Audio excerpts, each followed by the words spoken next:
মুখ্যমন্ত্রীর ঘোষণা মতো সন্দেশখালী পেতে চলেছে নতুন সেতু।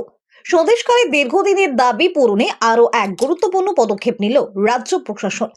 মুখ্যমন্ত্রী মমতা বন্দ্যোপাধ্যায়ের ঘোষণা মতো সন্দেশখালী ২ নম্বর ব্লকের বেরমজুর ১ এবং ২ নম্বর গ্রাম পঞ্চায়েতকে সংযোগকারী ধুলিয়া খালের ওপর স্টিলের সেতু নির্মাণের কাজের আনুষ্ঠানিক সূচনা হলো।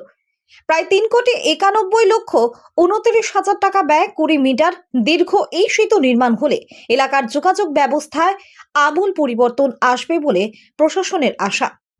এদিন সেতু নির্মাণ কাজে শিলান্যাস করেন বসিরহাট পুলিশ জেলার পুলিশ সুপার ডক্টর হোসেন মেহেদি রহমান। অনুষ্ঠানে উপস্থিত ছিলেন মিনাখার মহকুমা পুলিশ আধিকারিক কৌশিক বসাক, সন্দেশখালী ২ নম্বর ব্লকের সমষ্টি উন্নয়ন আধিকারিক অরুণ কুমার সামন্ত সহ একাধিক প্রশাসনিক কর্তা।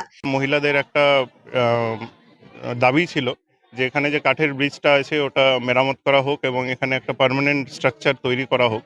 তো তৎক্ষণাৎ তো ওই কাজটা করা সম্ভব ছিল না।